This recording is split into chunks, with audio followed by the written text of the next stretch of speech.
Hi there, and welcome to this day in history for December 5th. December 5th is the 339th day of the year in the Gregorian calendar, 340th in leap years, with 26 days remaining to the end of the year.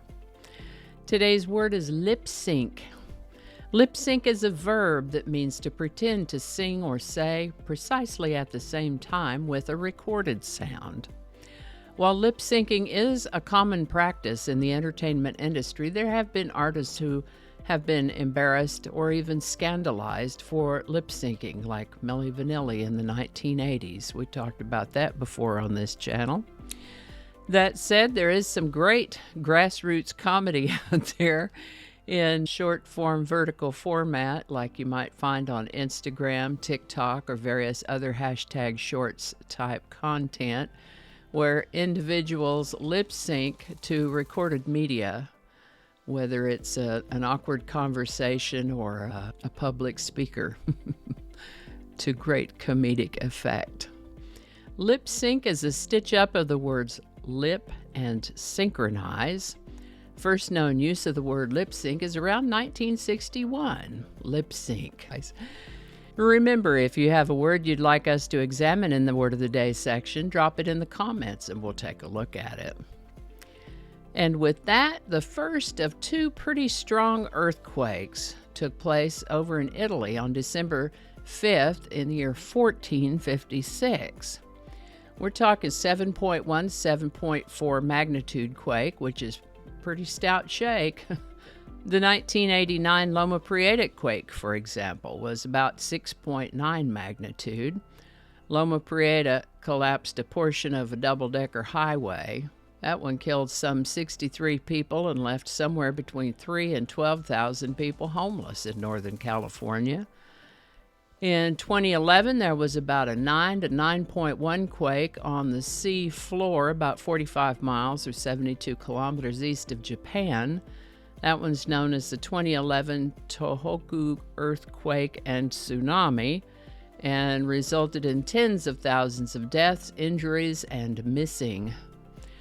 I mentioned the Loma Prieta and Tohoku quakes to give you sort of a reference point to just how awful and strong those quakes were. The Italian quake in today's item falls between those two severity-wise at about 7.1 to 7.4 magnitude. There was another one of about 7 magnitude about 4 weeks later.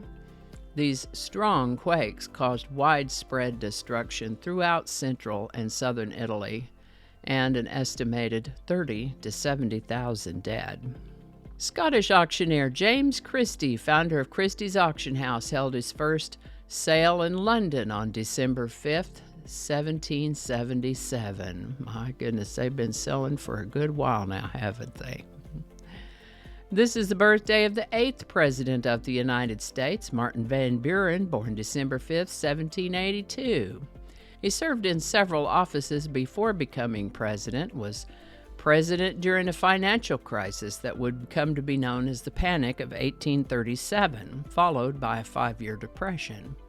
Martin Van Buren lived to the age of 79. Now, back in the 19-teens, the 18th Amendment to the United States Constitution had been passed, mandating a nationwide prohibition on alcohol. Unfortunately, the law was not as well received or obeyed as one might have hoped. Drinkers gonna drink, it seems. Speakeasies, bootleggers, and other opportunistic criminal enterprises found ways to prosper in these days of prohibition. This led Congress to work toward repealing that 18th Amendment, and thus the 21st Amendment was proposed in 1933. They got that amendment written up and sent out for ratification, and on December 5th, 1933, the 21st Amendment to the United States Constitution was ratified, repealing the 18th Amendment. We have a wide variety of creatives, writers, singers, songwriters with birthdays on December 5th. J.J. Cale, for instance, was born on December 5th, 1938. He was born in Oklahoma City. I knew he was raised in Tulsa, though. But he, along with the likes of Leon Russell, Roger Tillotson, Elvin Bishop, had quite a bit to do with the generation of what's known as the Tulsa sound, a loose genre drawing on blues, rockabilly, country, and jazz. Musicians like Mark Knopfler, Neil Young, Waylon Jennings, and Eric Clapton describe J.J. Cale as one of the most important artists in rock history. J.J. Cale passed in 2013 at the age of 74. J.J. Cale. Now, I mentioned several other creatives in previous episodes for December 5th, and I'll leave a link for you if you want to go check some of those out. Today's song is Crazy Mama by J.J. Cale. Crazy Mama. Crazy Mama was his biggest hit, reaching number 22 on the Billboard Hot 100. In a 2005 documentary, Mr. Cale said that he'd been invited to perform Crazy Mama on Dick Clark's American Bandstand TV show.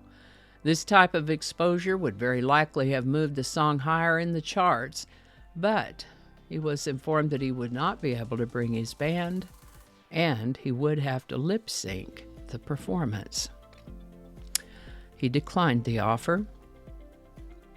I loved this song when it came out in 1972, and when I listened to it again today, oh boy, the shower of goosebumps I got. Crazy Mama by J.J. Cale. Link in the description. And I think that's going to do it for us today. Thank you so much for watching. Consider subscribing if you haven't already. Feel free to share this video with a link in your email, messaging, or social media. If you enjoyed this series, check out the playlist that contains these videos, and I'll put a link to that in the description. The description lives on YouTube, so for other platforms, I'll include a link to my blog page that's called No Really. You can also find me on Rumble, BitChute, and Odyssey. All those links in that description. Alrighty, that's all I can think of right now. Thanks again and all. See you next time.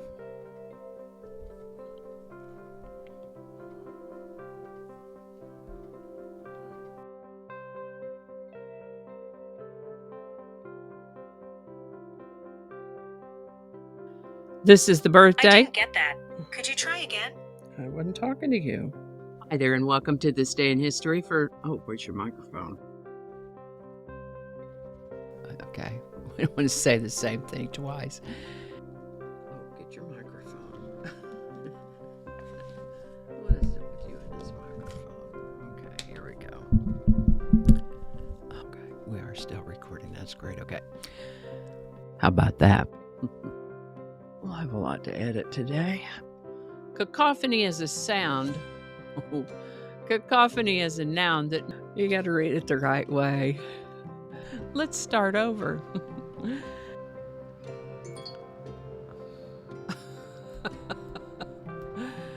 It's 8 o'clock, so all of the reminders are going to be dinging. I forgot to turn those off. Okay, stop it. Don't alienate people who can be helpful to you. Flinging happiness all over the place. Alrighty, back to work. I think we got it this time.